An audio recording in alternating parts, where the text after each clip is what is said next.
Fine. In that case, Yeah.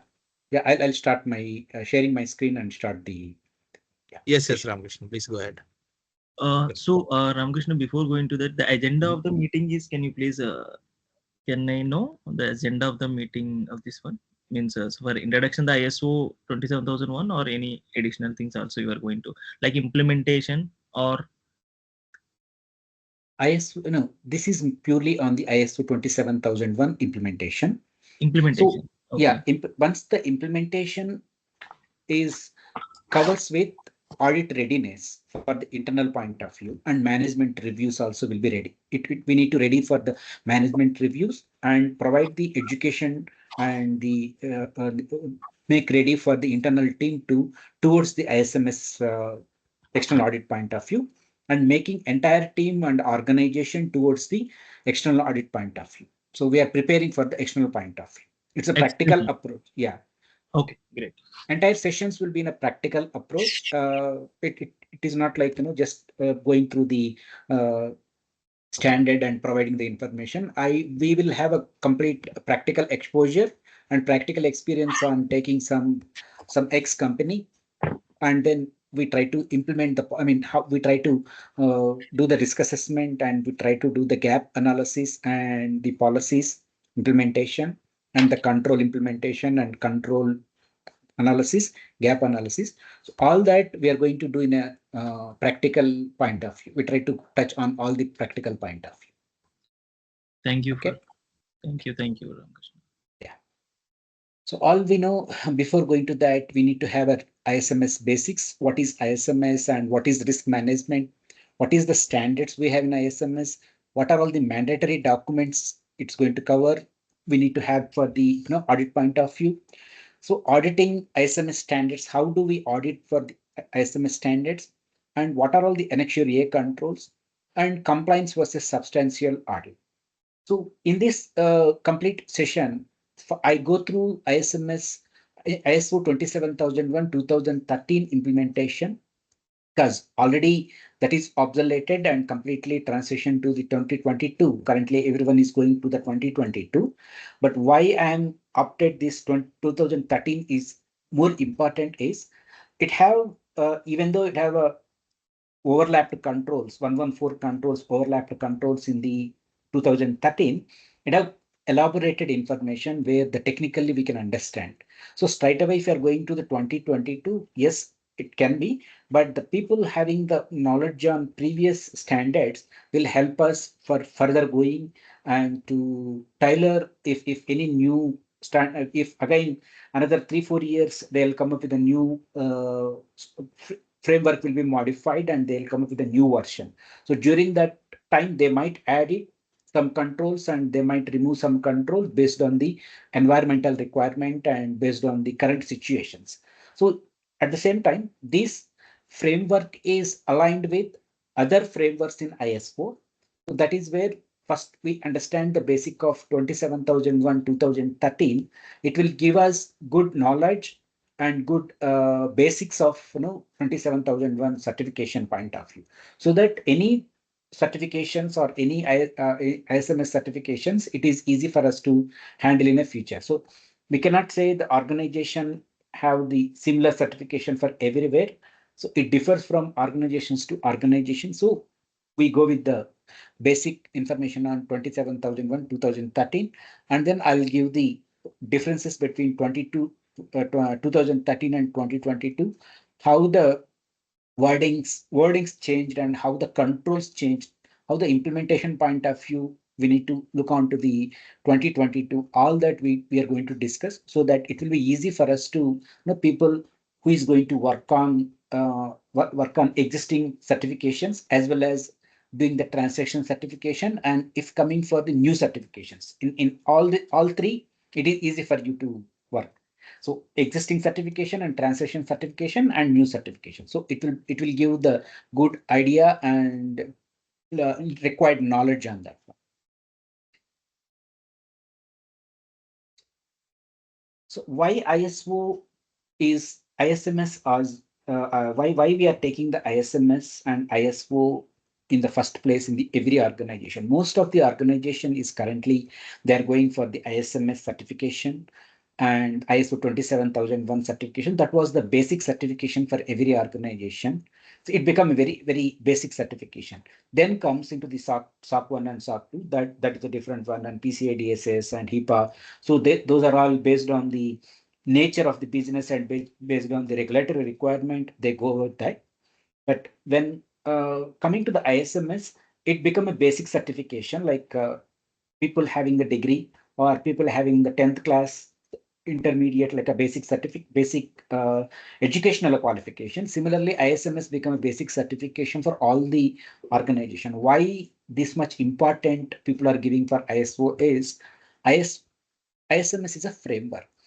What the meaning of the framework is a roadmap. Already the information will be available. All entire the roadmap is available on that one. Only thing is the frame is available. Only what we need to do, how do we fit our organization? How do we fit everything in that frame? How do we fit in that frame? And the frame, you can customize the frame and you can expand that frame, or you don't want to you don't need some of the information, you can give the exception. If you know, if you need some more information, you can add that one. But within the framework, within the frame, you can do all the modification. So it gives a lot of flexibility in ISO. So that is where most of the organizations, they're going with the basic certification as ISO 27001 certification. So one note, if you have any questions or anything you want more information, please stop me. I'm considering everyone having the knowledge on audit and control and risk management. I'm giving the I'm giving this session. So if you have any questions, please stop me. So any basic question also, we will clear that one and then we'll move to the next one. Okay. So in the recent 2023, this is the survey from ISO, around 3,880, 877 certifications they climbed in 2022, 2013 and 2022. Recently, they certified 3,888, considering 5,444 sites in entire India.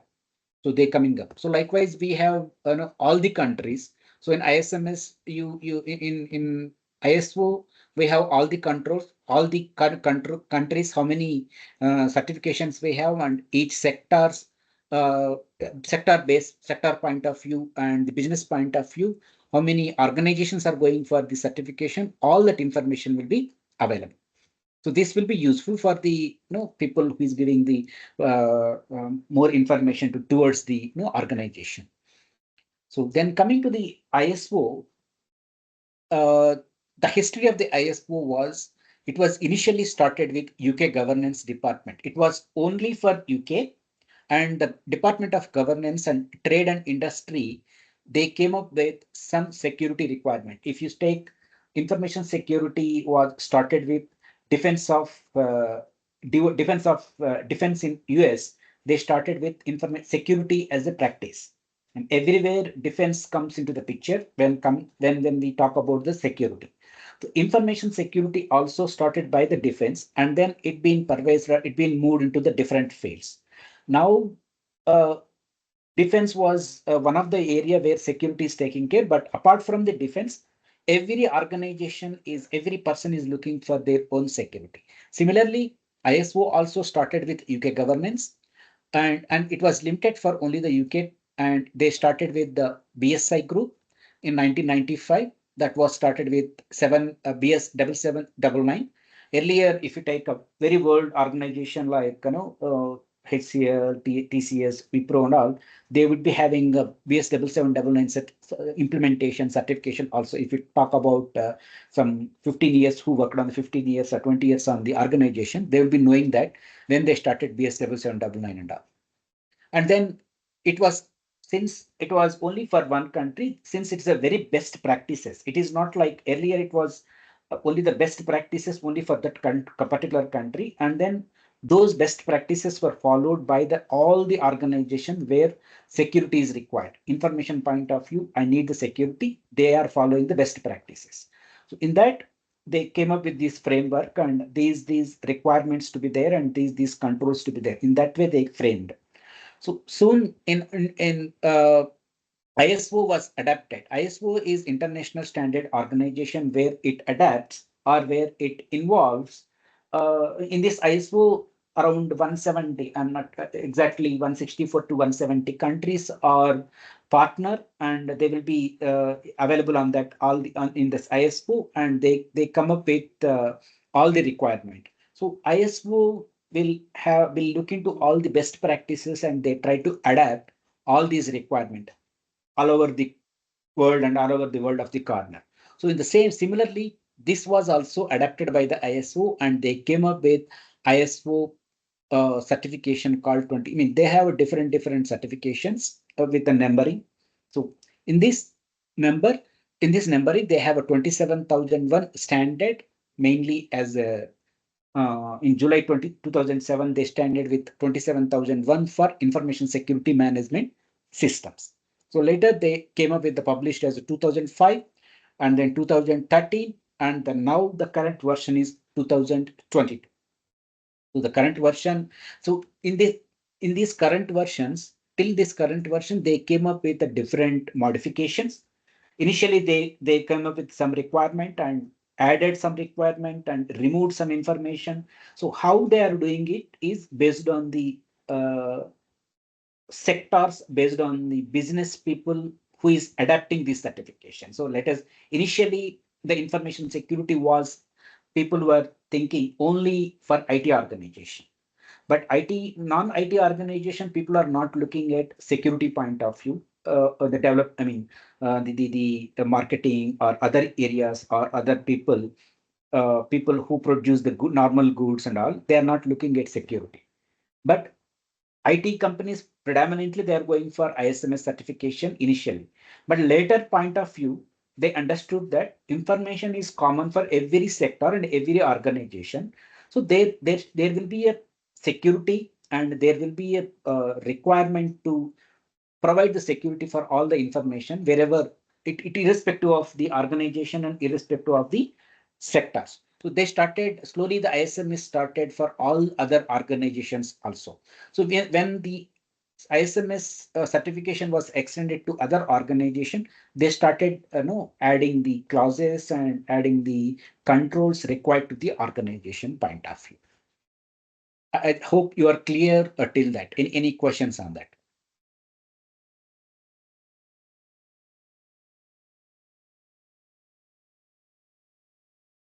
Hope you are clear on that. I think, yeah. Then what is the need of ISMS? Every organization is mainly doing the business in a digital point of view. In the current situation, Ramakrishna, yeah, sorry to cut you short. So, whenever Mr. Ramakrishna asks you a question, please, if you cannot answer vocally, please say it in the chat so that we can move forward. yeah, Yeah, yes, thank you. Yeah, carry on, please. Sorry about that. yeah, no problem. Yeah, thank you. So the way the business is expanded, the way the business what we are doing is completely changed. So before 10 years back, it was a different way of doing the business, people. And after Amazon came into the picture, Amazon, Flipkart, all these e-commerce came into the picture, the business, what we are doing, the business is completely made differ. I mean, it is completely changed. At the till 2019, the business was different. After 2019, I'm talking about the COVID.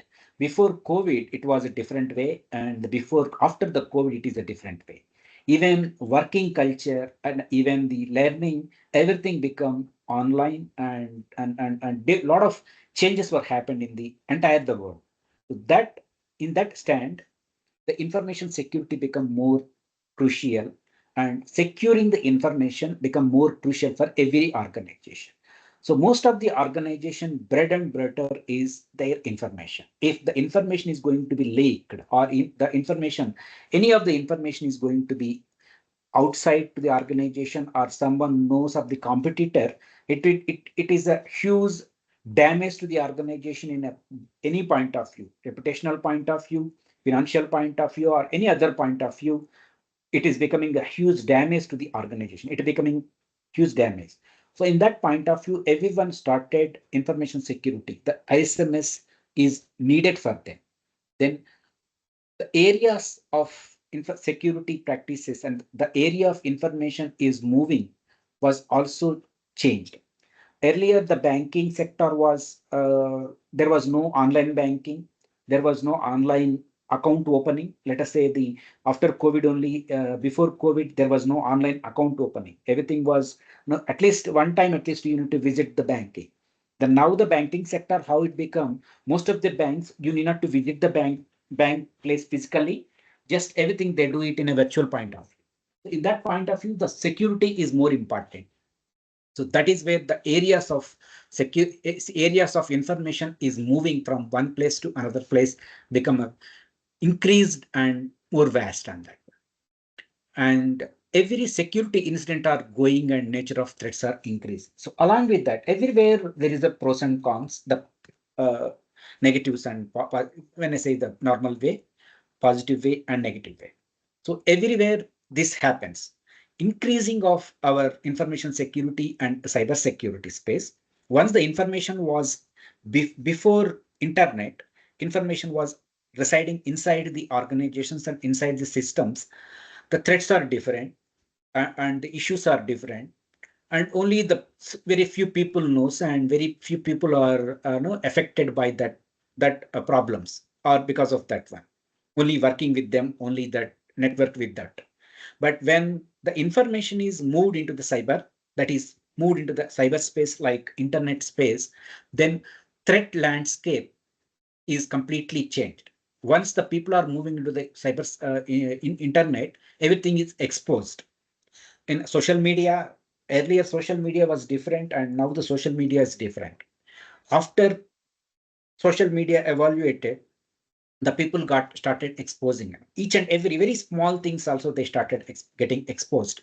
So the information is moved to the cyberspace is one of the uh, problematic things, and then they started security incident becoming more.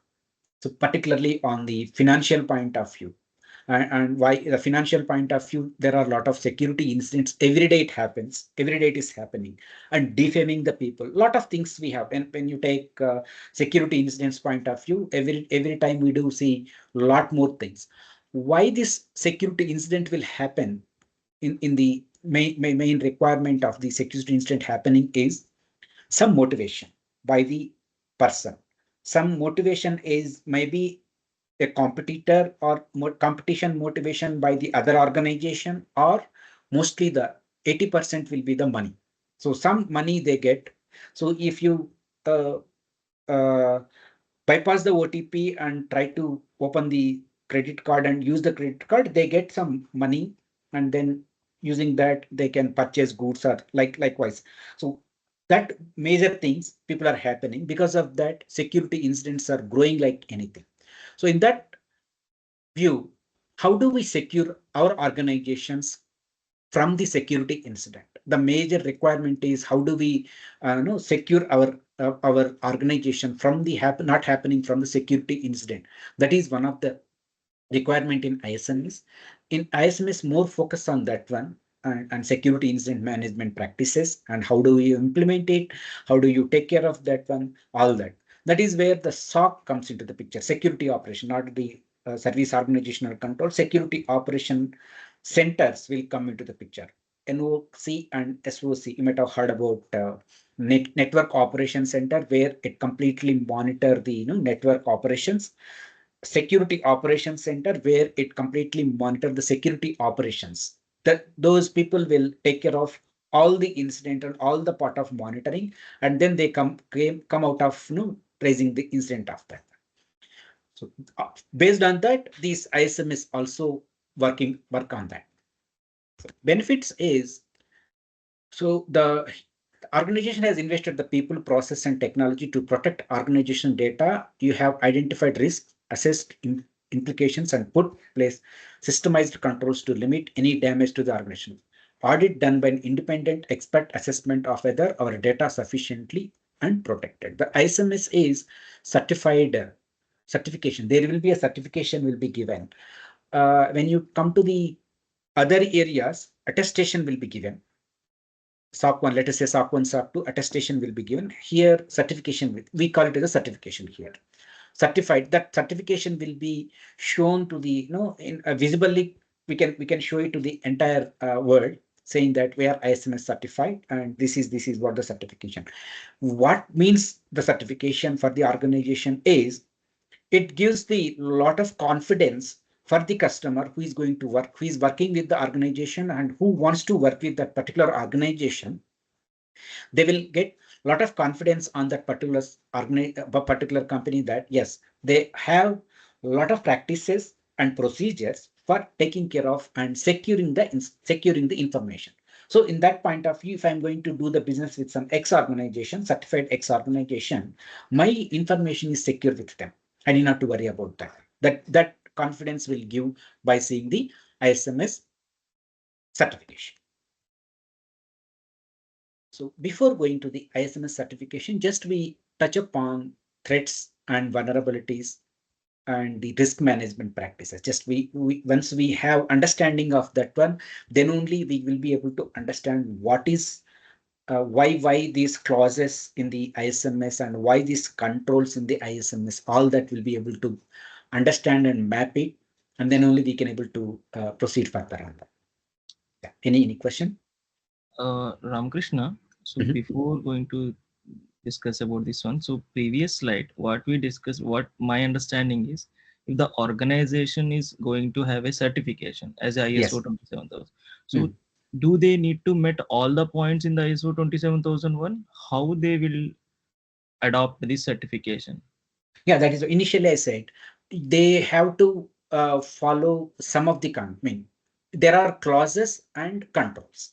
They Yes. have to meet all the clauses, but Mhm. controls is to be tailored based on their requirement, based Okay. on their It means organizational. clauses, if they have to obey, they have to adopt that Yeah, one, but controls you based can on their customize. organization requirement.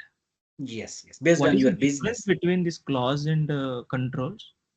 Clause is something mandatory requirement, and mandatorily, if you follow this one, then only the security can be achieved. Like example, clause 5, management intention, security policy and management intention. So the management is giving the more intention. I mean, management is how the management is involved in this information security. If the management is not involved in information security, and you cannot take up further. Take example, every organization, they will have their own budget on technology, process, and everything. They do. They will have some budget on everywhere, development and everything, and marketing point of view.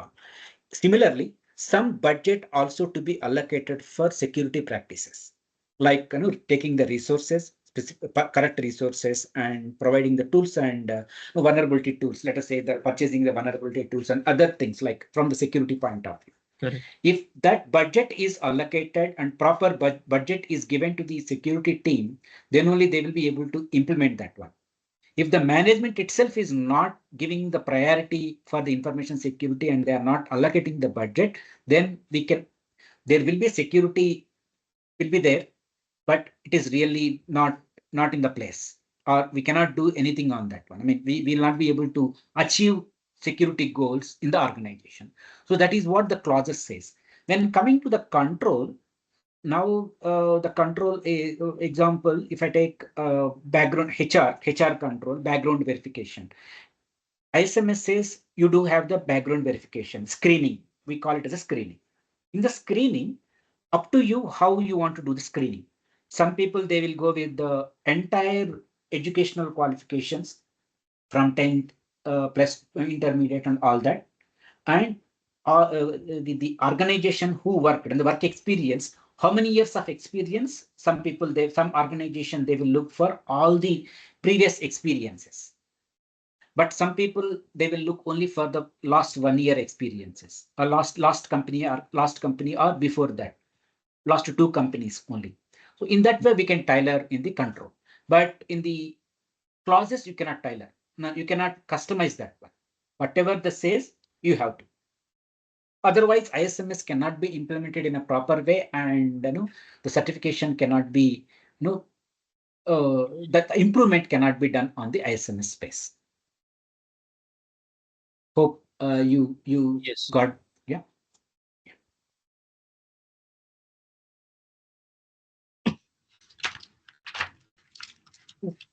Threats and vulnerabilities.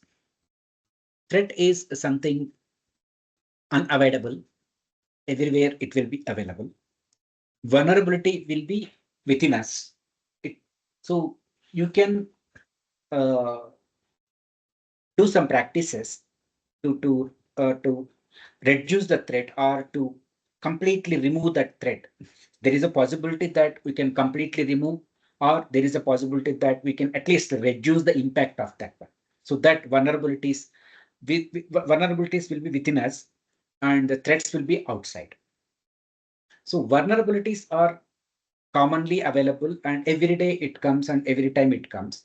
So how the threats are getting impacted, how the threats are impacting that vulnerabilities, based on that organization will be having the more impact, and the organization will see the lot of impact and the damage to the organization based on that one. That is where the risk management came into the picture. The risk management also says the same thing.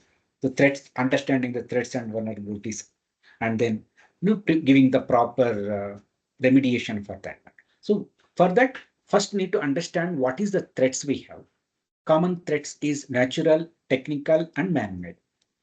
Natural threats cannot be avoided because it was the natural threats was created and that comes from nature itself. So there is no human can manage it or human can regulate that one.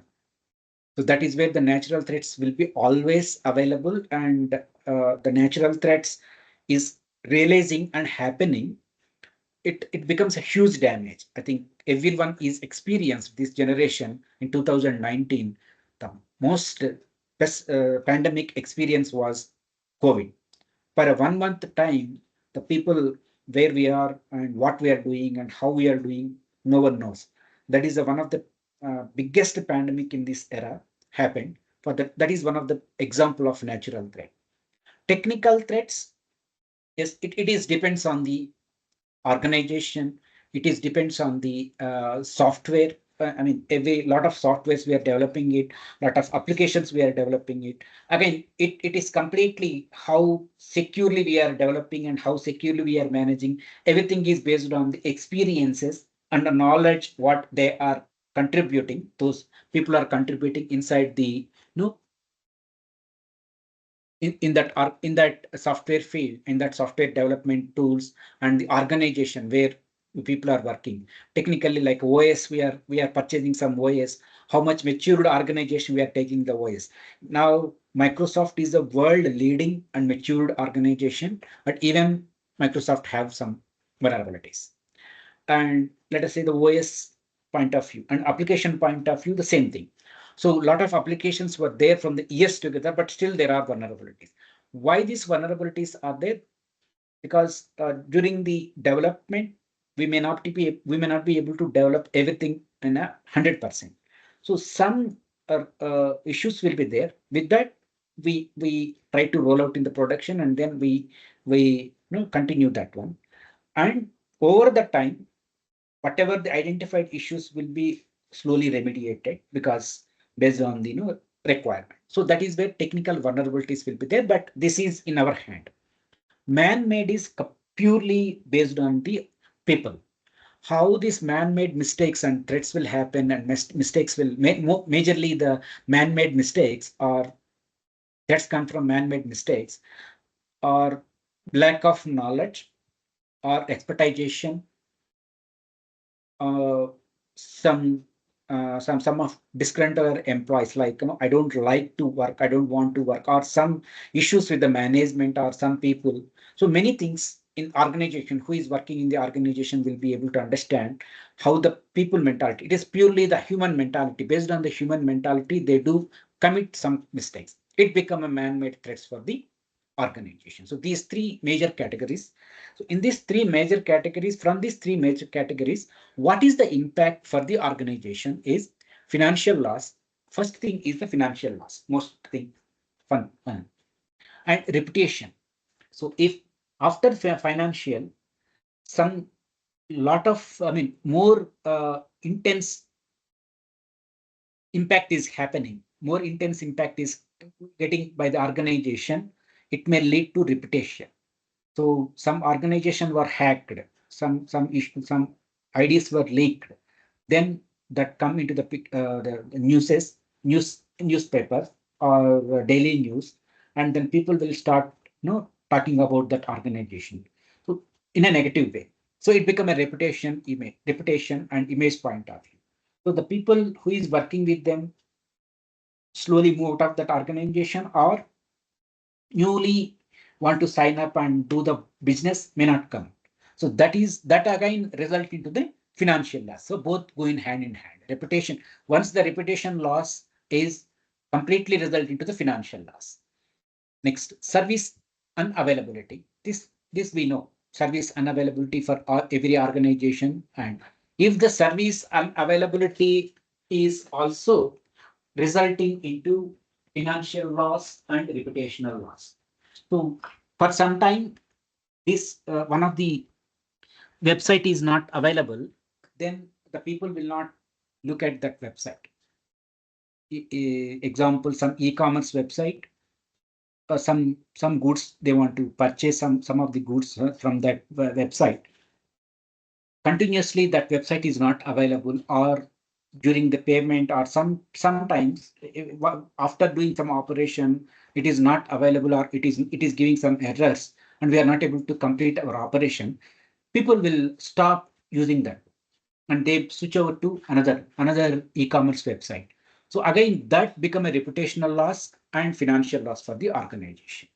Operation disruption, loss of productivity. So once the loss of productivity happens, internally financial loss will happen. Again, the organization will result into a lot of financial issues.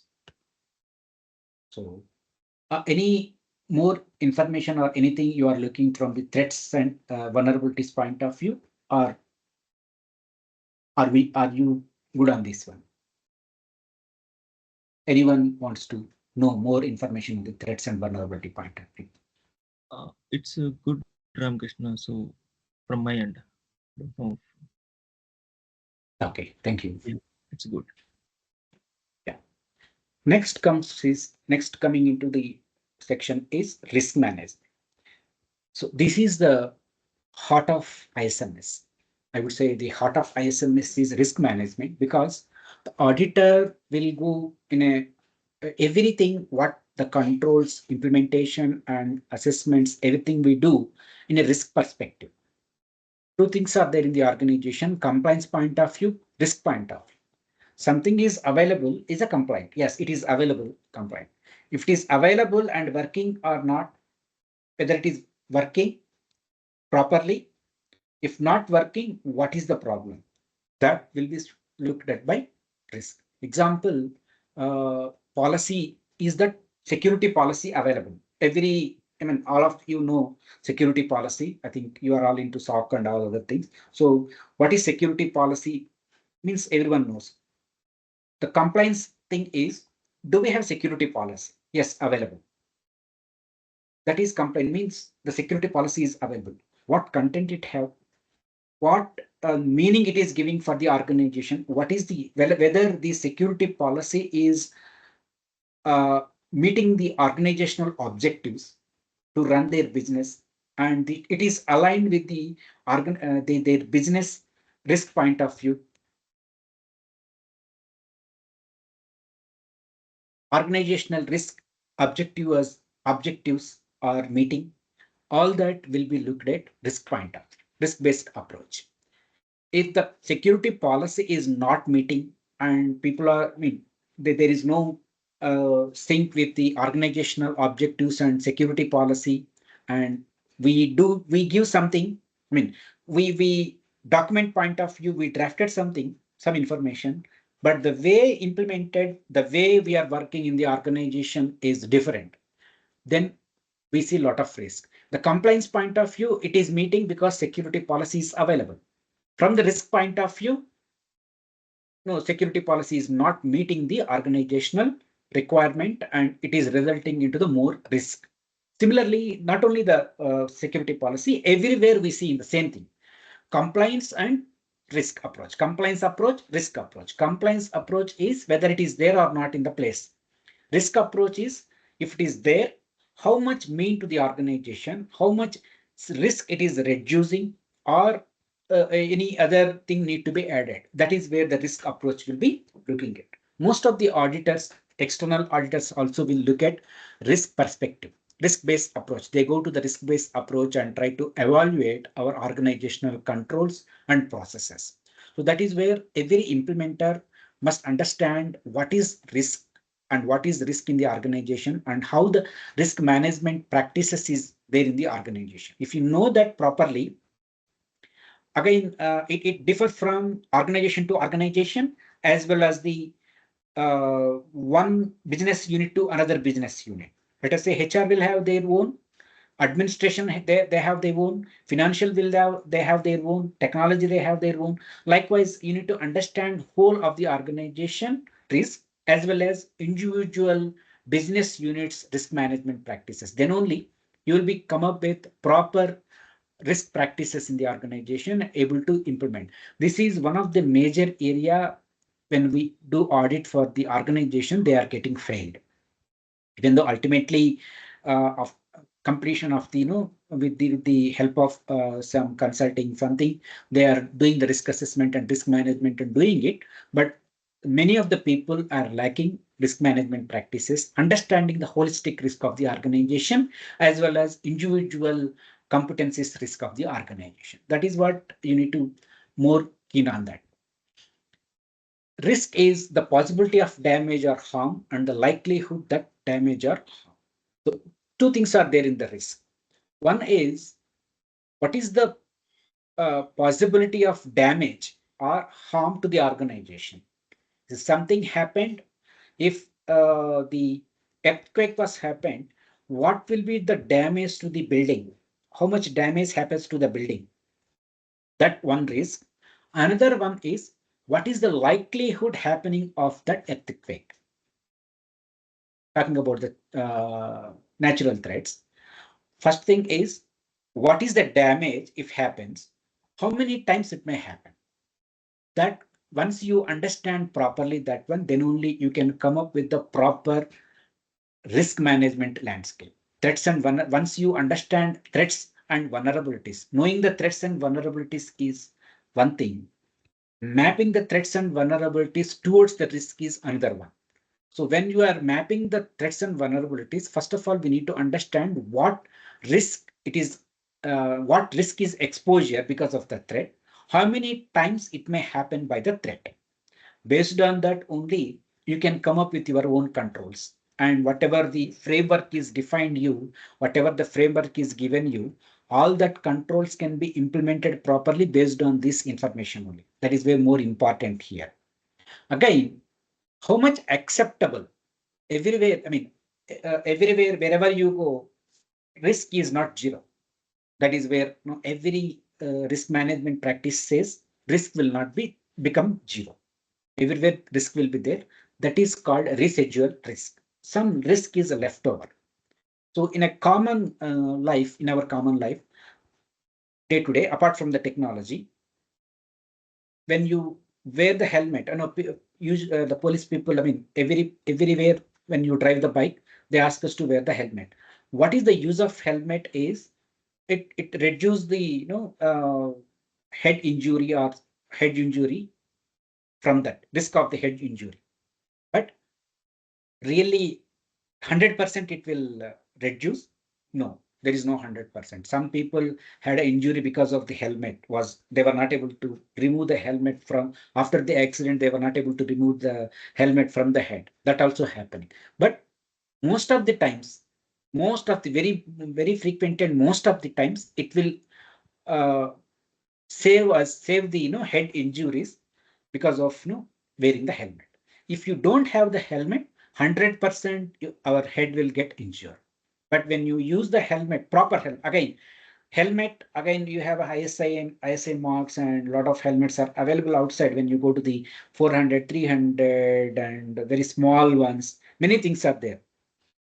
For why we are wearing the helmet? Because of because of the fear of fines. If the we caught up in the police people, they will write down the fine from 100 rupees or 200 rupees, whatever the amount. So to avoid that one, we are wearing the helmet. But really, what these helmets, whatever we are wearing, those helmets really save us from the head injury. Not everything. The same thing, all the controls, how you are implemented will save your organization. You have a control, like a helmet, 300 rupees helmet or very small helmet, you are wearing it for the police people, for the sake of police, there is no use of, for the head injury. Similarly, you have a control, but that is not effective, that is not working, and the way you are not implemented properly, then it won't stop from the risk. It is not, it won't save from the risk. Same thing need to be understand the risk management practices while implementing the controls. So since the risk is not zero, there will be a acceptable risk, and residual risk always will be available. This is matter for organization to organization. How do you decide this much risk I can accept? It is the owner of you. Best example is everyone have their own, salaried employees. We know that this is the salary I get. Let us say I get 50,000 per month. Then I know what is my income from monthly, 50,000 rupees. From that 50,000 rupees, what are all the expenses I will be able to calculate and then come up with some 30,000 rupees per monthly. Definitely, these 30,000 rupees will happen every month. That is operational expenses for the organization, like operational expenses for the person, 30,000 will be there. So remaining 20,000. In that remaining 20,000, some investments will be there. So many things are there. So after that, you have a 10,000 rupees. In that 10,000 rupees, some uncertainties are happened. How do we manage it? All that we calculate and keep it. So sometime I want to, if the person wants to spend more than 50,000, people started spending more than 50,000, there will be a risk.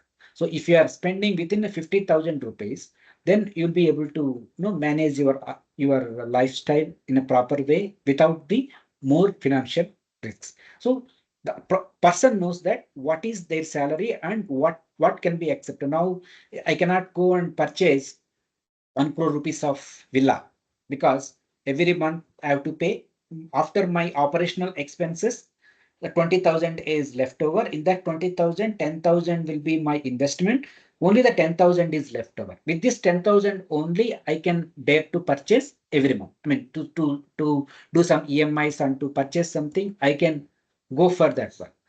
More than that, if I go, I have to look outside and borrow some money, and a lot of things are there. Similarly, every organizational C-suite, chief operating officer, chief executive officer, board of directors, the senior management, we call it as senior management or executive management, knows about the organization, what organization is doing and what business we are doing it, what expenses, operational expenses we are getting incurred, and what is the profits we are getting it. Every quarter, every organization, they will publish their quarter result in the publicly or internally.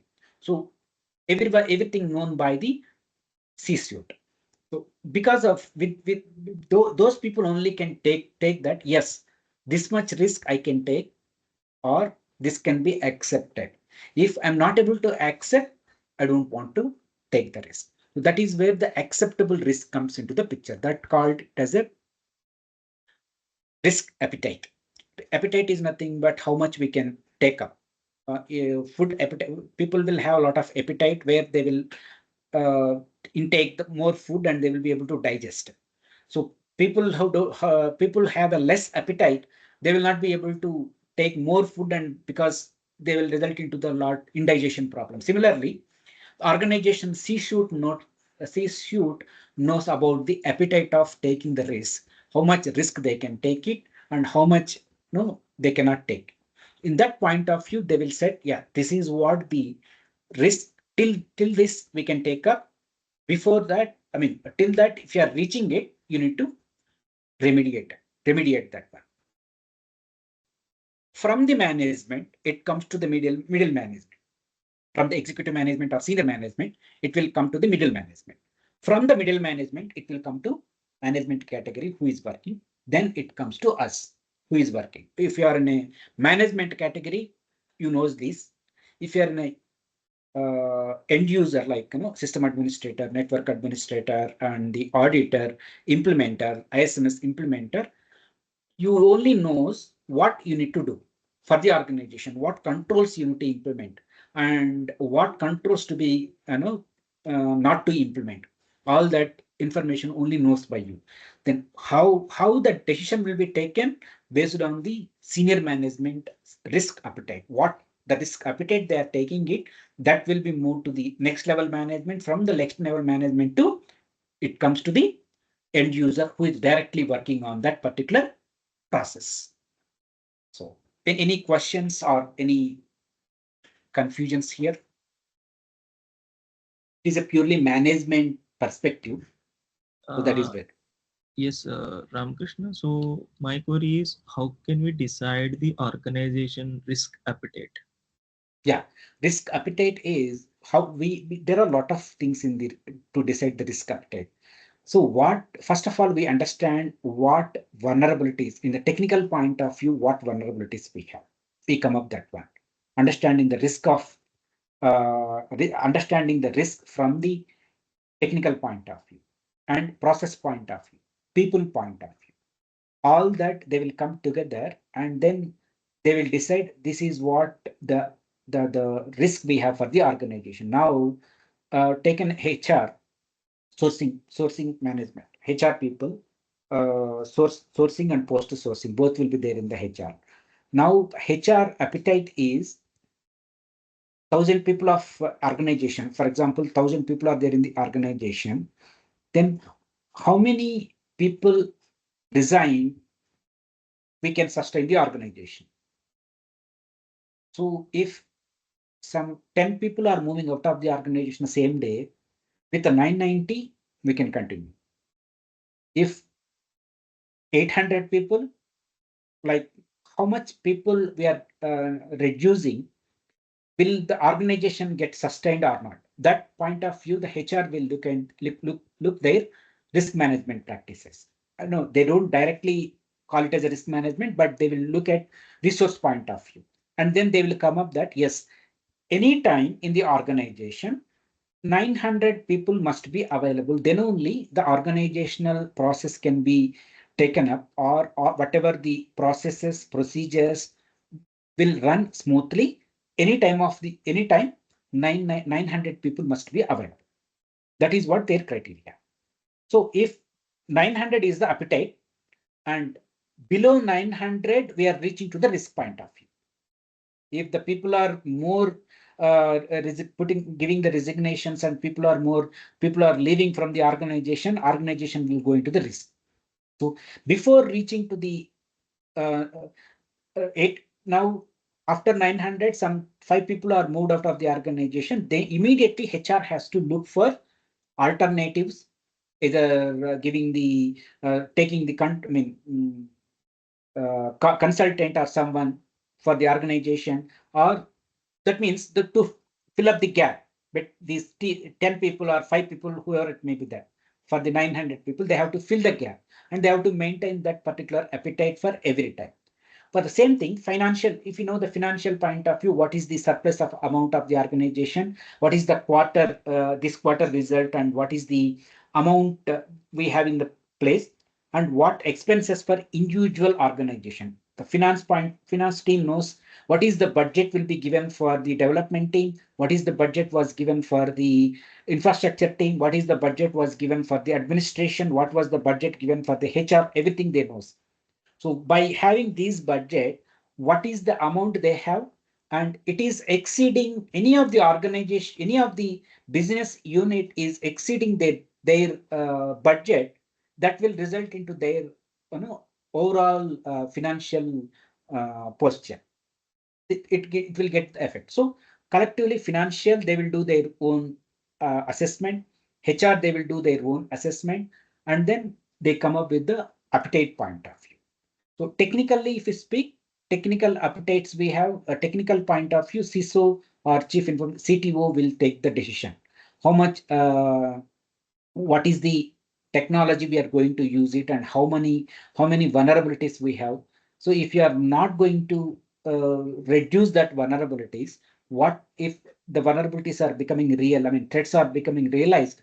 What is the impact to the organization? What that impact is resulting to the financial point of view, that also will be calculated and from the financial point of view, and then they will take, yes, every time we need to maintain 90% clearance of the vulnerabilities. Patch management, let us say patch management, every time severity 1, severity 2 should not be there. As soon we receive severity 1 and severity 2, it must be remediated. 3, 4 can be there for within a time, we can do that. In that, this way, we take the risk appetite point of view. You got some Got it. insights Got on it. that. Yeah. Yes. So it is not like one person will decide. So only the CEO Okay. is deciding, yeah, this is what you need to do, that one. But every organization collectively Collaborative they decide appetite. Yeah. collaborative decision. Can I? Yeah, collaborative decision. So example, your manager, I mean, we work in the manager. So the Yes. person having the 10 people, Okay. they will have their own appetite. If the 5 people are taking leave, he cannot manage their work, his work. I mean, their teamwork. Yes. So Okay. so Got it. same way, it happens for the organizational and business units also. Anyone, any other questions? Anyone from?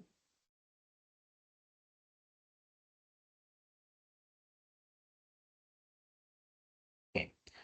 Then in deep dive into the risk analysis, there are two methods, quantitative and qualitative. What is quantitative and what is qualitative is, quantitative is nothing but quantifying something, the dollar value. You know that this is the value. So any laptop, we know that based on that configuration, it may 1 lakh rupees or 2 lakh rupees, whatever amount we know. Somewhere we cannot give the value to that one.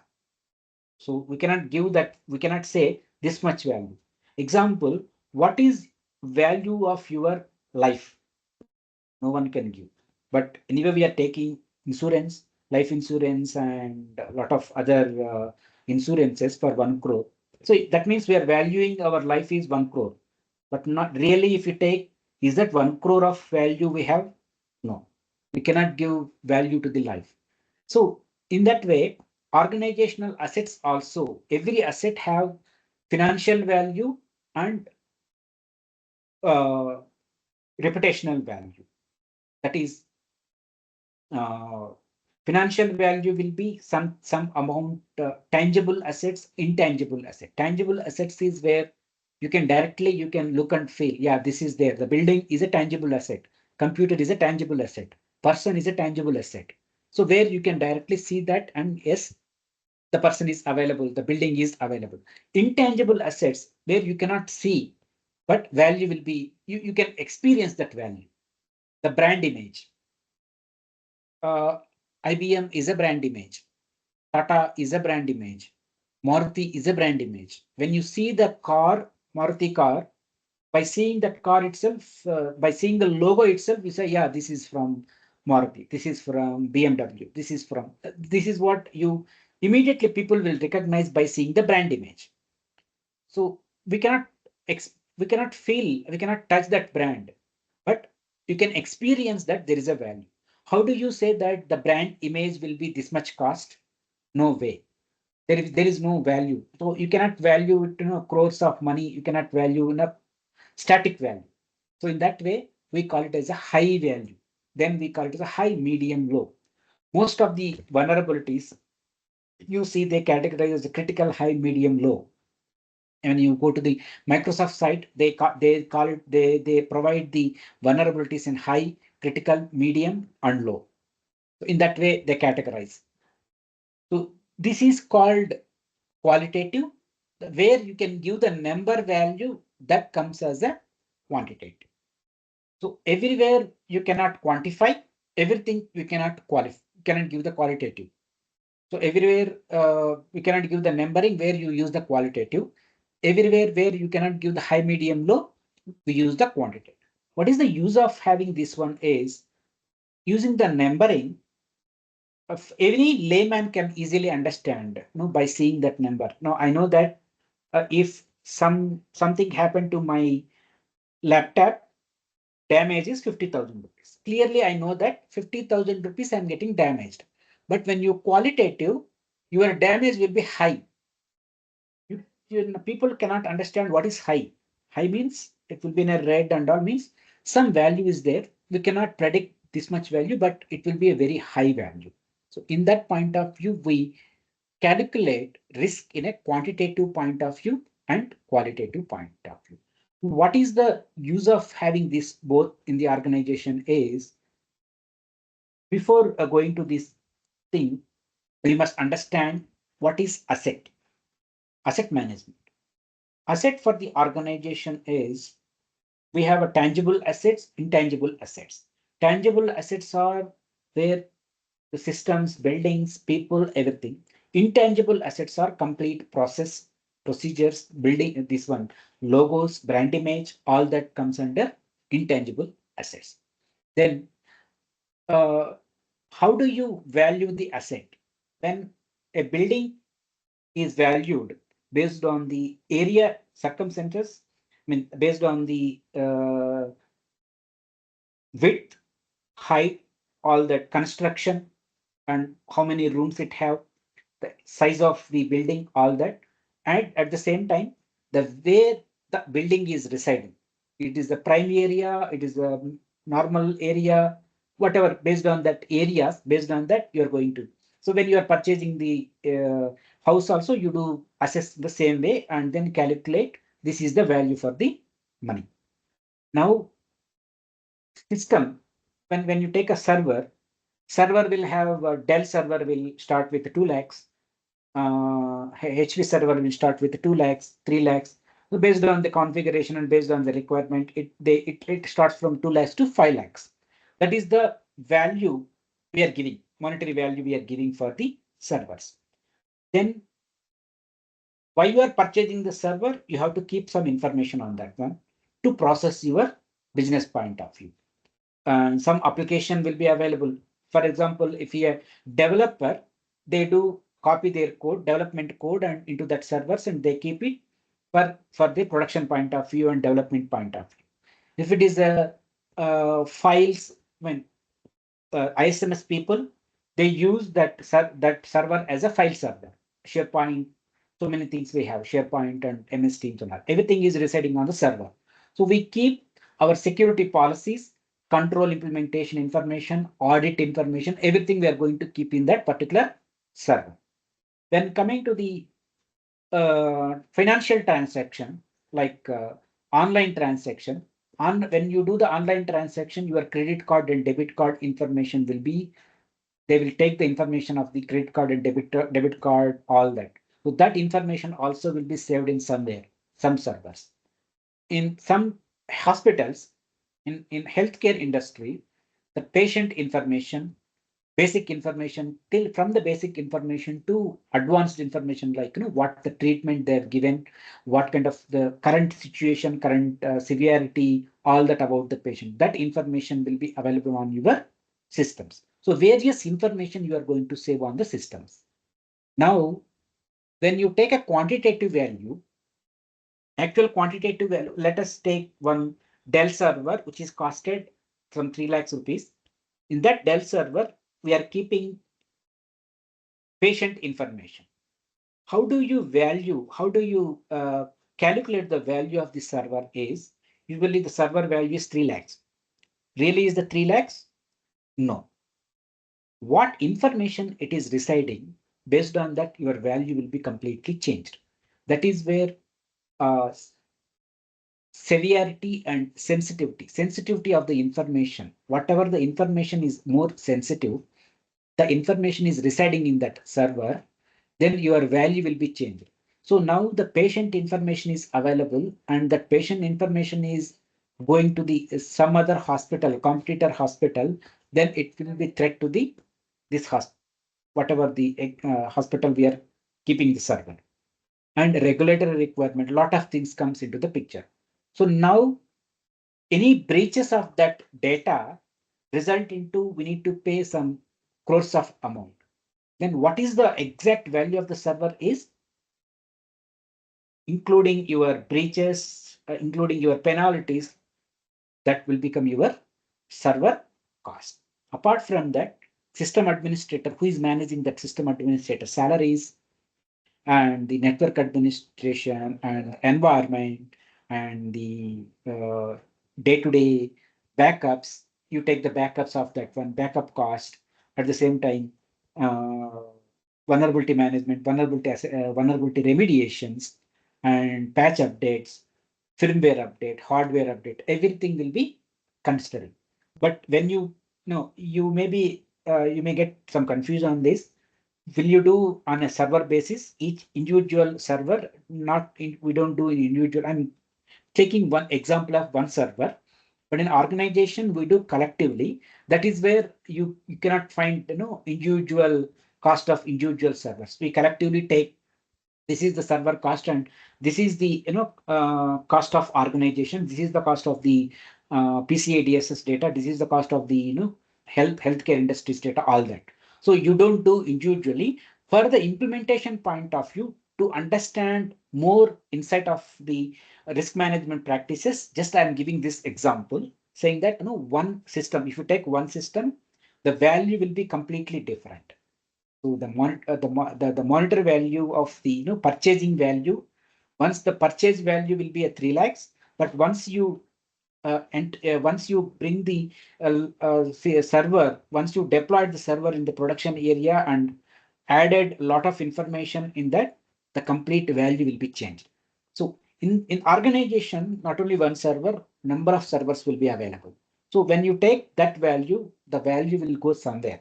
So that is where we give the value as a high value. These servers having the effect, the high effect will be there. These servers having the effect, medium effect will be there. This servers having the problem, then low effect will be there. So that is what the asset manage. That is what the qualitative quantitative calculation will come into the picture for the risk management practice, risk management point of view. Every after doing the risk management practices, we do the uh, risk assessment sheet, and then we add all the risks in that one, and we try to remediate all the risks in that one. Okay. So any questions till that?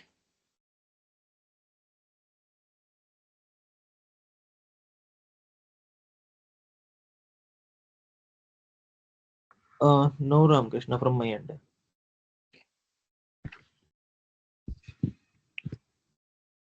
How do you do the risk assessment? There are a lot of frameworks. ISO 30,000 is purely, it depends on the risk management practices, but ISO 27,000 also gives the risk management framework. COBIT have the risk management framework. NIST have, every framework have their own, every framework speaks about the risk assessment. But the common risk assessment is, these are all the steps. Every risk assessment will go through the same steps, but the little changes will be there. So based on the requirement and based on the intensity of the risk assessment, you adapt that framework. But the common framework for ISO 27001 is, this is the steps. First of all, we have where we are doing the risk assessment on the asset, any asset. It is a tangible asset or intangible asset. So we need to identify the asset properly. Then once you identify the asset, every asset have its own vulnerabilities and its own threats. Uh, Systems, it have own, I mean, all the Windows have the same kind of thing. Unix have same thing. Ubuntu have the same threats and vulnerabilities. Again, you cannot categorize the same thing. what information is residing. Based on that, your vulnerabilities may differ, your threats might be differ. What applications are installed on that one, your vulnerabilities and threats will be differ. Hope you are able to map your organization. So now there is a Windows system, Windows server, Windows 20 server, 2003, 2022 server, or some new server. We have 2019 server we have, and then it is not installed with anything, only installed with MS Office, like a basic component like Excel, Word, and the Teams. Then just we are using this one for the running some Excel sheet, keeping the Word document files and the Teams. Then whatever the patches, Microsoft patches, vulnerability patches were given by the Microsoft is enough for that server to remediate. Everyone knows, I think everyone knows that every second Tuesday, Microsoft releases the security patches to remediate the vulnerabilities on their operating system and the associated Microsoft, all the applications. Now, since it is a basic server with OS and the Office component, these two is enough for to install and remediate it. But another server having the Windows with some with one of the development application, developed by the internal organization and the Acrobat Reader. Uh, in Microsoft also there are different things, different applications we have, different server capabilities we have that also installed on that server, and the server is stored, that the server is used to store SOC 1, SOC 2 final reports and ISMS audit reports. Then the criticality and patch management for the first server is different. The criticality and patch management of the second server is completely differs. Same organization. So this here you can do when the Microsoft is releasing the patches. Yes, maybe within a 10 days or 15 days time, we can install it and reboot the mission. We don't need to worry about that. But coming to the second server, as soon Microsoft is releasing the critical patches, it must install, and whenever the people are needed on that, people are required on that one, that time the server must be available. Why? Because SOC 2, SOC 3, SOC 2 reports are available on that one, ISMS reports are available on that one, all that control implementation, everything is available. So anytime the management is looking for SOC report for the business point of view, that must be available. Anytime regulatory requirements are looking for SOC reports, that must be available. So likewise, this server criticality availability factor is completely different. This server's availability and criticality factor will be completely different. That basic understanding must be understood by the implementer when doing the identifying the threats and vulnerabilities. So what my suggestion is, what I do, first of all, I categorize all the assets. Once after identifying the asset, all the assets will be categorized into based on their criticality.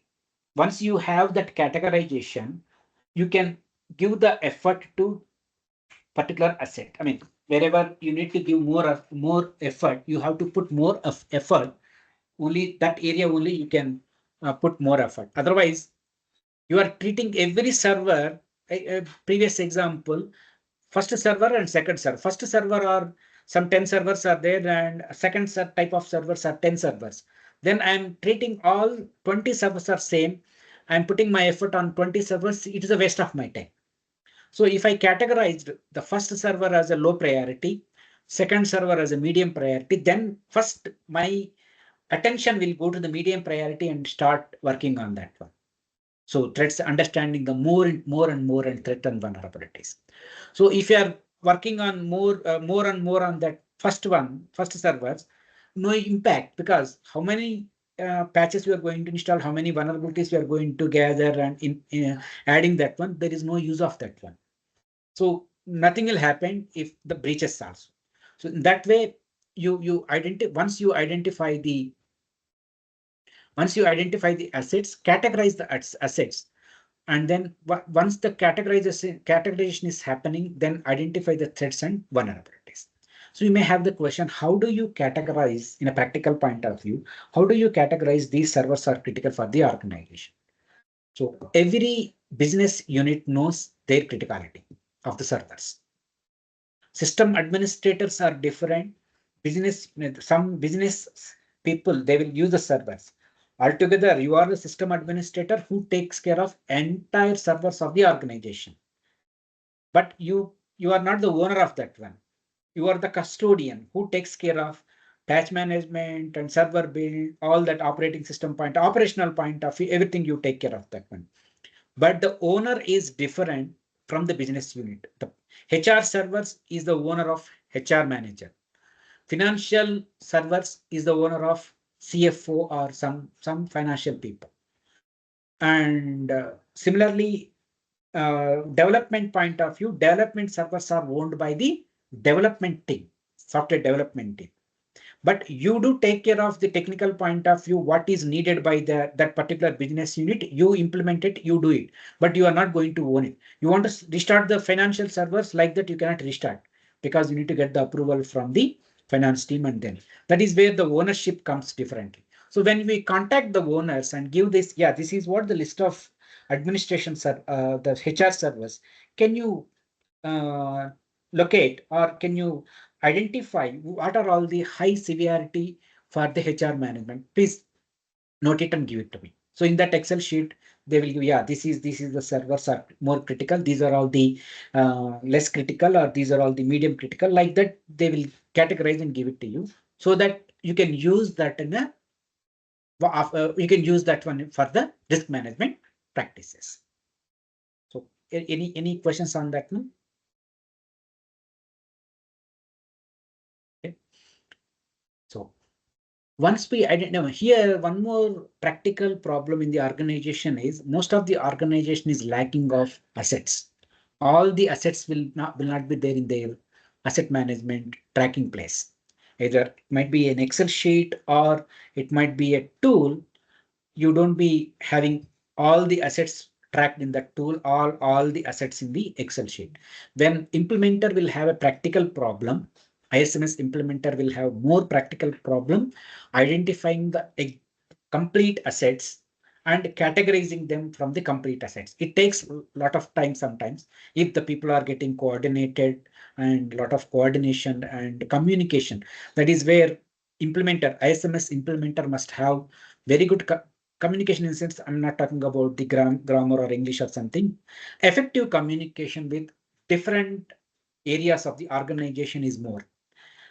So if you have a effective communication with a different business unit, you get information immediately and accurate information. They don't hide it. So again, when you say I am from the information security, people, the tendency is something they are taking from us, and something, if something is not there, it might expose to the management level, and unnecessarily we may get into the trouble. So the people tendency is hiding some information.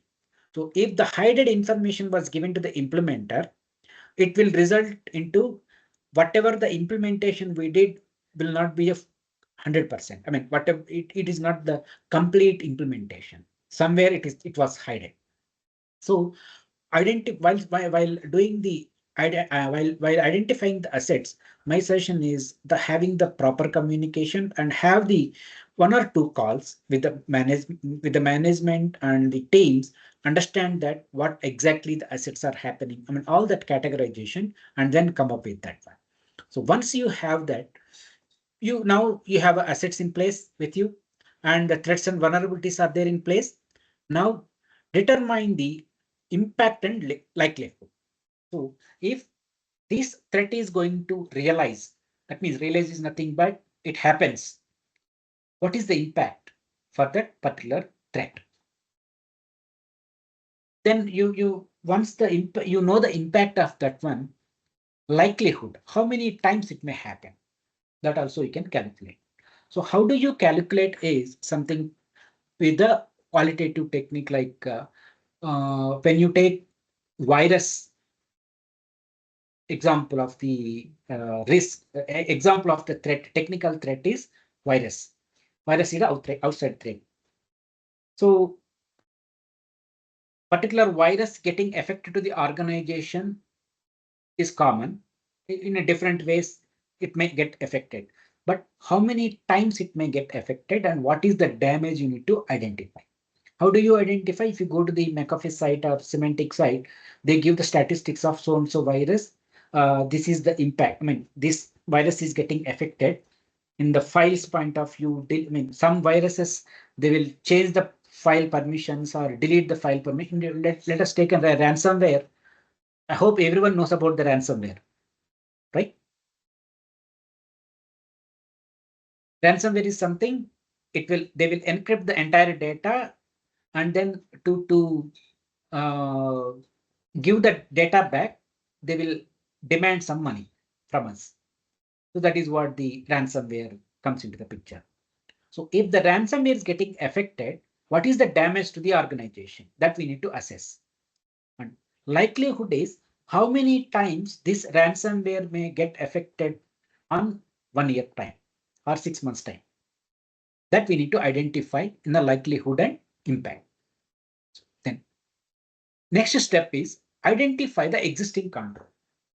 So if there is no certification, there is no nothing ISMS or anything, even though there are controls. How the controls are coming up is when they might have purchased some tools, some applications from the outside. Those applications built-in controls will be there. The tools will have a built-in controls. Best example is any application will have username and password to log in to the application or the tool. You need to provide username and password. That is a user control. Then password, you cannot, some applications, whatever the password you are giving, it will take. But some applications it won't, you need to give some complex password. That is one of the control. So you cannot reuse the passwords very frequently. So that is one of the controls. So like a basic controls will be available organization. Knowingly, unknowingly, those controls will be available. Our implementer requirement is understanding what is the controls already available in the organization. Come up with that. And then once you identify that one, map with the current requirement. What are all the threats and vulnerabilities we have? With that threats and vulnerabilities, map your existing controls. Try to understand what is the controls is really mitigating these vulnerability threats or mitigating this risk. Once you under having that risk in a place, once you have the controls, once you try to map this risk with the controls, you can easily understand that yes, these controls are mitigating in this point of risk. These controls are mitigating in this point of view, and somewhere I don't have controls. Somewhere I have a control but not effective. I mean, maybe that control does not require for that one. Excessive controls might be there or irrelevant controls will be there. So all that once you identify the existing control, that is called the gap analysis in the ISMS implementation. So during the implementation, we do the gap analysis. Once during the gap analysis, what we do, understanding the existing controls and try to map with the existing risks where it get fit, whether the controls are in place, good controls are in place, irrelevant controls are in place, controls are in place, but how effectively it is mitigating the risk. So that once we do that gap analysis, then we provide the assessment report, complete assessment report saying that yes, this is the risks we have. This is the existing controls for this risk to mitigate the risk. These are all the existing controls we have, and additional controls we need to have this one. These are all the additional controls to be implemented to mitigate the risk. All that information will be provided to the assessment report and send it to the management for the approval. So that is what the risk assessment process completely. So completely follow the risk assessment process. This risk assessment will be doing periodically. So it is not the one-time process. Only the implementation time I'm doing it. After that, just leave that risk assessment process. No risk, because nature is a dynamic. Today it might be a high risk. Tomorrow it become a low risk. Today it is a low risk. Tomorrow it might be high risk. So based on that dynamic nature of the risk, it get continuously changes. So periodic risk assessment is more important. So once you do the all these process, identifying the assets, threats and vulnerabilities, likelihood and impact, and identifying the existing controls, and then after the implementation of the control, it may not be the static. Definitely dynamically it changes. Practical experience, practically if I speak, how do you, we might be thinking, how do you, once you implement the control, how do we change it? So based on the, in the development, particularly the software development field, lot of requirements coming, they'll come up with a lot of requirement from the development team. So that time we need to adjust the control. Sometimes we have to stop the controls for the testing point of view. So many things are there in the practical point of view. So in that view, lot of controls we adjust it, or lot of controls we try to tune it.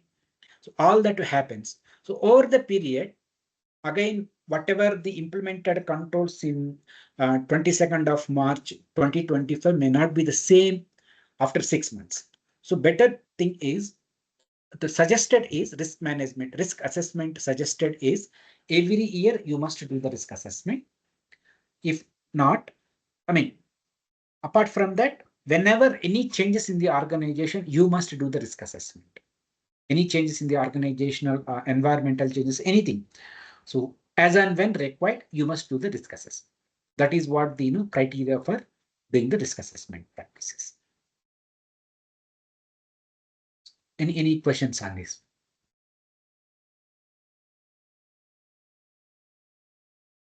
It's good, Ramakrishna. So actually, that identifying these kind of things from my end. Okay. So one more thing in the risk management is, one more requirement in the risk management is, after you did everything and provided the assessment report to the management, what next? They have to mitigate, or they have to uh, work on it. All the risk, identified risk. How do you work on the identified risks? Are providing the response to identify the risk. What way of responses we can provide?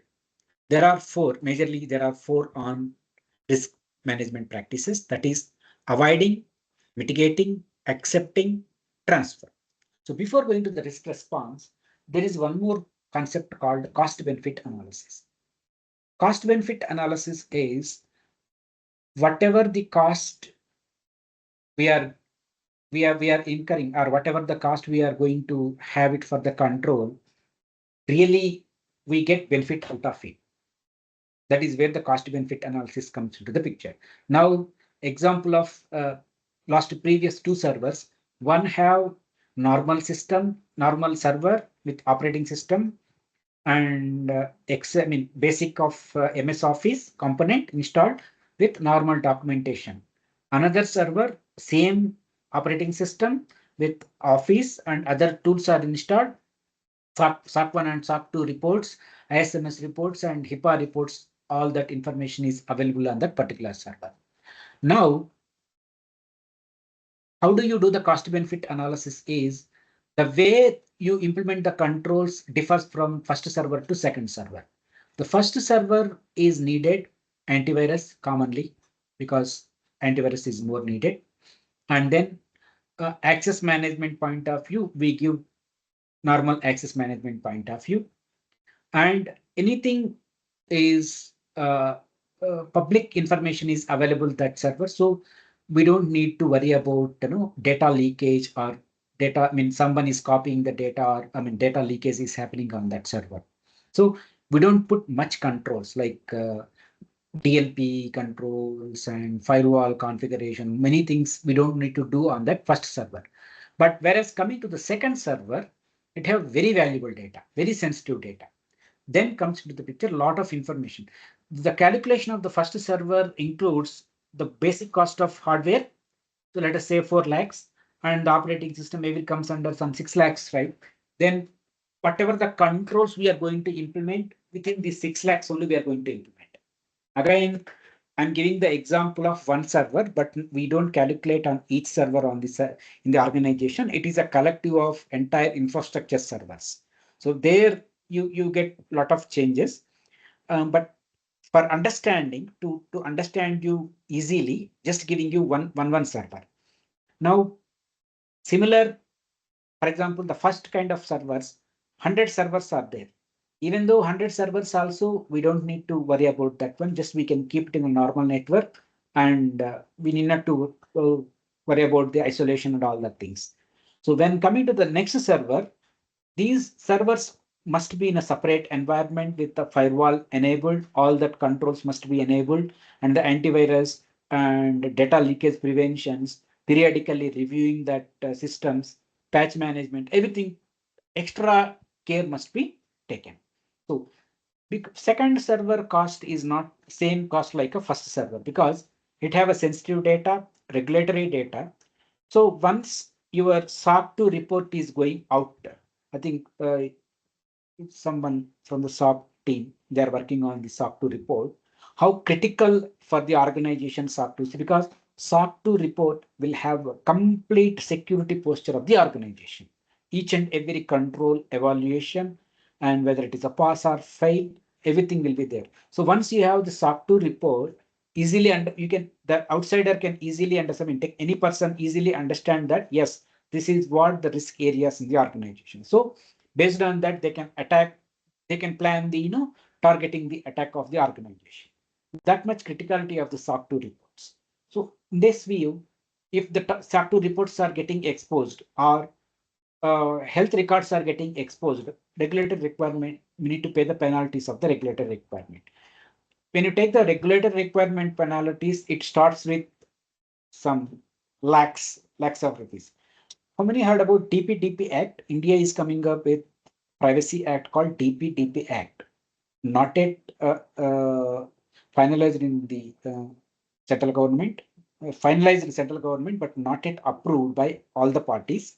If that is approved, the DPDP Act, you might have heard about GDPR, General Data Protection Regulation for UK, where your Personal Data Act for the UK, European countries. Similarly, DPDP Act speaks about an our Data Privacy Act for entire India. So in that article, they mention if the breaches are happened, the severity of penalty is 250 crores, up to 250 crores. So think of it, the server having that kind of data, if the breaches are happening, so you have to pay the 1 crore, 2 crores of amount. Rather than that, we can implement 10 lakhs, 15 lakhs rupees of controls. That is where your cost benefit analysis coming into the picture. That is where the people will give more priority for the ISMS point of view also. So once we have that cost benefit analysis, based on that cost benefit analysis only, we take the risk responses. First, avoiding is I don't want to introduce the risk in the organization. That is called avoidance. The best example is in the web filtering, we block the website like personal email website. Some of the organization even they block the personal email and social media websites, and some of the adult websites and all we stop it, and malicious websites also we stop it. Likewise, web filtering is avoiding something. So in the first place, rather than open to everything and the people are browsing that one and introducing the malicious things in the organization, we are blocking in the web filter itself. So that means we are avoiding the risk there. Similarly, the projects also, highly risk projects, we don't take it. Some organization, they don't accept the no projects to deal highly risk project. So that is where the risk itself we are not introducing in the organization. That comes under avoid. So then mitigate.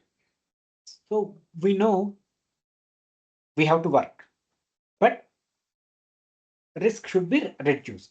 In that point of view, we have to mitigate. That is where the uh, ISMS implementation comes into the picture. We are going to implement a lot of controls to mitigate the risk to the acceptable point of view. So how much we are going to reduce this much, that much reduction we are going to do it as part of the mitigating. Accepting is, yes, I know there is a risk, but I don't want to take any action on that one. So that is comes under accepting. So how when you take the acceptance of the risk is that information is not required or the control. Let us say you have a phone of, I mean, mobile phone of 20,000 rupees. If it get, if it is damaged, the 20,000 rupees, you are going to lose the 20,000 rupees. But we are not going to uh, bring the cover or purchase the cover of 50,000 rupees for that one. I mean, people are there. If they purchase the 50,000 rupees and cover and they'll put on some color covers and all, they'll put it. But if you are purchasing 50,000 rupees and keeping for the mobile, rather than that, you can purchase one more mobile. So that is where people, I mean, it is based on the person intention to intention. Based on that, they will accept. Similarly, I know that there is a risk. If it is getting exposed, the damage is very less to the organization, very less to the organization, damage point of view. But to implement the control, to implement the installation of firewalls, everything, taking care of everything will be costing more than that. Damage is 1 lakh and implementation of control is more than 1 lakh, 2 lakhs or 3 lakhs, then better to accept it. Cost point of view. You are saving 2 lakhs rupees. But let us say the control implementation cost is 3 lakhs and the damage is 1 lakh, then you are going to, if you are accepting the risk, then you are really saving the 2 lakhs of rupees. 2 lakh worth of amount you are saving it. So in that point of view, they do the they do the cost benefit analysis and then accept the risk. Transfer is we don't own the risk. We don't we own the risk, but we don't own the uh, exposure amount of the risk. Example, medical insurance. So the medical during the medical insurance, all the treatment will be happening to us, but we don't pay the money. Whatever that is the risk. The risk is cybersecurity insurance we have currently. Some organization is getting hacked and the amount, whatever the amount they are damaged for the organization, that will be covered by the cybersecurity insurance people. But they don't own the name of that one. Like the outside knows that some X organization was hacked. Still, you are owning the risk. But the amount, whatever the amount we lost because of the cyber the hacking was happened, that amount was covered by the insurance people. That is where we are transferring, but the ownership of the risk will be lies with you. It can, the risk cannot be transferred. Only the value of the affected value will be transferred, and that value will be coming back to the organization. This is what the risk responses will do. Now, security, I mean, ISMS implementer mainly work on two things, that is mitigated, accepted, majorly, and transfer and avoid. Anyway, organization will, the management will take the decision when to avoid the risks and when to transfer the risk is nothing but again most of the every organization they are going with the cyber security insurances, so that will be taken care by the management. But we less work on the avoiding point of view and transfer point of view. Implementer will have more and more work on mitigating and accepting, making the acceptance of the risk point of view. 80% you will have a mitigation point of view, implementation, the controls and proper controls, and working with the teams, technical teams and non-technical teams, implementing everything, mainly revolving on around the mitigation point of view. ISMS implementer will have more on the mitigation point of view. Okay. So any questions? I'll stop here so that we completed the introduction part of ISMS, including the risk management and the how the ISMS came into the picture. What is the advantages? Being an implementer, how do you do the risk assessment? What is the practices to be taken care? All that we discuss. So from next onwards, we do look onto the standard point of view and ISMS implementation point of view. What is, first of all, ISMS implementer? Why this is more important is ISMS implementer should have adequate knowledge on the standard. Then only they will be able to implement the controls or implement the ISMS in a proper way. That is where you need to understand very in depth of SMS standard point of view. Then we go into the next we go into the implementation part of it. I'm stopping the screen. If you have any questions, I can take up. Uh, it's so vulnerable. So threats we mentioned, right? Hmm. So in the transfer risk response. Yes. So in this one, actually, the transfer of the risk, how do we go ahead with that one, Krishna, from the organizational point of view? So can you please give me some live example of that, if possible? Yes, yeah. So cybersecurity risk is they Mhm. will assess before taking the cybersecurity in medical insurance also they will assess our health conditions, right? Based on that, Yes. they will decide the premium. Yes. Similarly, cybersecurity companies they will come into the organization and they will look for entire complete current posture of the risk. Now, some X organization wants to go for cybersecurity, first they will ask for what is your vulnerability and threats and vulnerability posture. How do you know that threats and vulnerability posture is every month how the patch management is happening, how many high critical medium vulnerabilities you are going to remediate, what is the percentage of that one?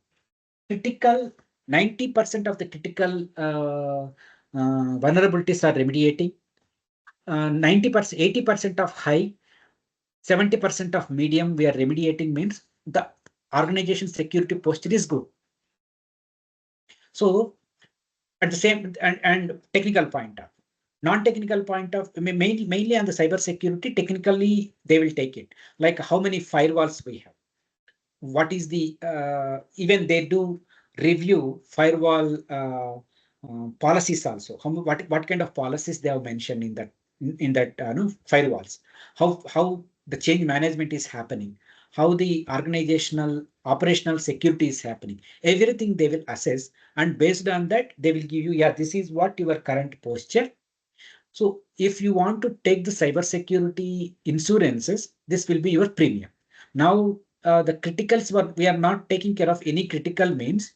So definitely the cybersecurity insurance team say that because the organization, the cybersecurity team understand that we are not doing any best practices. We are not mitigating whatever the vulnerabilities we have, whatever the threats we have, we are not taking care of that one. Whatever the threats are coming up, we are welcoming. We don't have any much controls over that. So that means we are demonstrating that organization is more vulnerable. So the insurer will think that if you are going to insure this organization, definitely I have to pay the amount, or definitely pay the amount in the sense more risk point of view.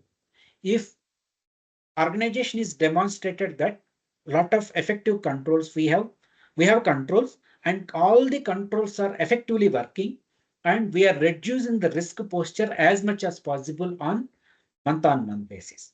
So that means the insurer have the confidence that yes, their security posture is very good, so that if the insurance is happening also, the organization will not have any threats, I mean, any effect on that. Similarly, if you go to the health organizations, they are asking us to do everyday walking, 10,000 step, all that to reduce the risk posture. Because if everyone is in a risk means the amount, whatever the amount they are going to pay, that pay to the organizations will be high. So to avoid that, they will come up with these kind of things. This happens in every organization every year. Cybersecurity insurer will Yes. ask the current posture of that one, and if anything they find, I mean, they do the penetration testing, and they do the, some people they do the assessment, they do Mhm. the external penetration testing, and they'll come up with. So you are providing from my organization, I'm providing that, yeah, this is what I am good. So they don't trust immediately. They do the test on penetration testing from the third party from their organization, and they'll come up that, yeah, these are all these open things are there. If you're going to close this and give the proper close this, then Mhm. only the insurance will be continued, or premium will be the same for this year. Otherwise, many organizations they don't insure also, because lot of, if they seen during the while taking the insurance, they had less vulnerabilities. After the 1 year, during the renewal period time, they see a lot of vulnerabilities. Then they don't continue the So insurance also. maybe layman question. So what is this insurance? Insurance is, if you, if organization is getting affected, someone hacked the organization, so a lot Hacked. of hacked So hacking. it is for the all industries can they insure, or any kind of particularly they insure like a banking sectors or IT sectors or some payment kind of industries only insure. How they No, are insure? How they will go ahead with this one, Ramakrishna? Can you? yeah, everyone can insure, because if you take a house insurance also will be available. Something Okay. damages to the house, they will pay the amount. Or and the person who is paying the EMI, the person Mhm. is not available, so Mhm. that insurance will cover it. Houses. Similarly, the cyber security space, only the cyber security point of view we are going to insure. Insurance, health insurance we have, life insurance we have, life coverage. It works like in, I know, based on the requirement they do the insurances. In cyber security insurance, they do only insure only the cyber security point of view. They don't insure your other processor like HR. Something is happening from the HR point of view. Some people are leaving. Some damages were happened to the buildings. So that and all they don't insure. Only cyber security space, some threats and vulnerabilities are getting realized, and we get damaged because of that, and we lost some amount. That amount will be covered by the insurance organization, not by the other damages from the organization. If you take a health insurance, only the health point of view it will be covered. So if you take a term policy, a term policy is for the life cover. Term policy will have a different rider saying that, the person is disabled, some amount will be given, and the after the before the 70 years of person is completely having the problem, then they will give the some amount. Likewise, the term insurance works, but they don't cover in the health point of view. Health insurance only covers in the health point of view. They don't cover in the disability point of view. So likewise, the differences in this insurance part.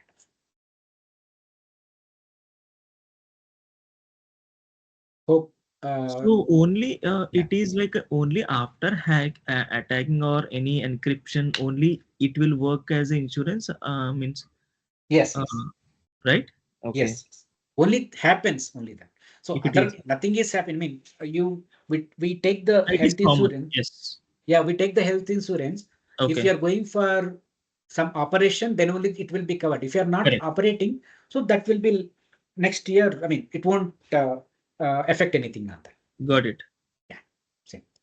So this can be means when their external they will do the risk assessment and Yes, they will figure it out the how many vulnerabilities are there. Yes, Then yes. They will come up with a complete report of yes, that one. report. Then they will insure. That is the insurance part. That is what is this means. I'm not able to understand the transfer, because the transfer it refers the how do they transfer these vulnerabilities. No, That no. is my Yeah, that is what. They are not transferring the vulnerabilities. okay. They are transferring the damage amount to the other organization. Whatever the impact or damage. See now, if you are not insured, Transfer will not be considered by the organization, or it is by this referring by the external persons. The transfer is because avoid, mitigate, accept is completely belongs to the organization, for organization. example. Yes, yes, Correct. yes, But yes. where the transfer is comes into picture to the organization. Transfer is when the organization having the risk posture is high, Okay. and or risk posture is high or whatever may be. Suddenly, some attack was happened. Mm-hmm. The damage is 1 crore. Mm-hmm. 1 crore worth of damage was happened. The amount has to be uh, the entire amount is by the organization only. They have to maintain they have to take care of that amount. Now, if you have taken the cyber security insurance, the worth of 1 crore will be given by the insurance people. So Okay, means it referring that the transfer it is not a risk risk response, but it is the damage of the particular damage of the organization amount, is yes, they're transferring means they're collecting the particular things. things. For So example, that maybe for the normal point of view, like by bike, for example, if we are going any kind of mm, accident was happened, then we will claim the insurance to reduce our particular risk, right? yes, yes. Okay, See, great, yeah. Ramkrishna. Thank you for this info. If any other questions? No, from my end, yeah, Yeah, I'm pretty thank much you, clear. Kumala. Thank you for asking a lot of more questions. No, it is It gives the yes, understanding for others. Maybe others might be having the same questions. Also, right. it get answered. Yeah. Yes, Ramkrishna, right. Whatever I may be, I am getting the queries, I will Yes, ask. yes, yes, yes. Sure, sure. Ramakrishna, the Yes. data which also is also covered in insurance Sorry. in cyber security. Data which cyber Yeah, yeah. security data So breach. the scope you need to define. See the scope of requirements Based like on a the net. policy, it is can we can collect like this based on the policy we are opting from the insurer? Is it Yes, yes, yes, right? Yes. yes, yes. Network security, database Hmm. management, everything that we need to up. Based on that, your premium will be differs. Okay, it's a great new wording and new things I learned today. As an insurer, also we have a cyber security insurance. Yeah, even LIC also they came up with the cyber security, I think. Oh. Cyber security insurance. And Ramkesh, how do we define, for example, from the insurance point of view or company point of view? This is out of box question. Yeah. So, how much damage was happened to the organization? How can I define? Means, how can we define that one as a risk from the information security point of view? For example, you are working in the organization. Okay, Mhm, so you are mhm. handling ISMS, means for Yes, information security as a manager. yes, yes. Then how do you confirm or how do you particularly figure it out your organization was damaged this kind of this much of amount or Yeah, the this kind of thing? which servers or which environment is involved in the breach. It is a Okay. normal environment, like the breach was happened and attack was happened in the internal servers and very normal information, then the risk will be very low. If the environment And servers are information contains based on the information contains the amount will uh, differs. differs or how means that mine is not non-payment industry.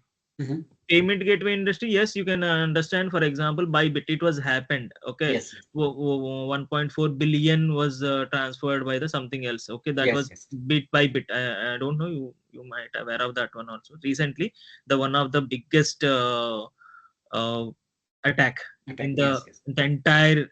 World Mhm. in that 1.4 billion got transferred. So in this point, I can understand that 1.4 billion, yes, insurance is there, they will cover it up. But what about the IT industry? How can they? Intellectual property. See, development is their intellectual property. Software development is their intellectual property. Oh, okay, Services. Now, in the service industries like IBM, TCS, they have service industry. They are correct, holding the customer data. correct. So the customer data is getting exposed. Apart from the regulatory, you need to pay the amount to the customers also, as per the SLA. Okay, means that the data breaches, if it was happened from the particular machines, so how the clients is claiming, so that will be covered by the insurer. Yeah, that will be covered. And reputational value also. Once the breaches were happened, the Got automatically other customers also will go from that organization. got it. So Yes, they don't I want to take the business. Yeah. yes, yes, yes, yes. In that way, you decide, yeah, this is so in secure information security is not revenue generating process. Correct. So how do you uh, generate the revenue, or how do you show that this is what the value to the organization is? In this way only to the management. Got it. Thank you for clarifying. Yeah, yeah. If no more questions, I think we can close this. Yeah. Thank you, Raven. Thank you all for joining the call. Yes, Ramakrishna, thank you. Uh, so about tomorrow's, I'll Yeah, schedule it in the evening, and you'll get the notification on Teams as usual. yeah. Thank you. So tomorrow I won't be available. I So Yes, think yes. tomorrow at Mallikarjun what will time, may I be know? organizing. Same May I time, know same time. It'll be same same time? time. Yeah, same time. Yeah. Okay. Okay, It's I'll schedule it, and you'll all receive the email. bit difficult for me actually. Oh, okay. Yeah, sorry. No, So can I have Okay. the recording session? yeah, yes. I think, yeah, Revant. Yeah, sure. Yes. Okay. Okay. Okay. Thank you. Thank Thank you. Thank you. you. Thank you.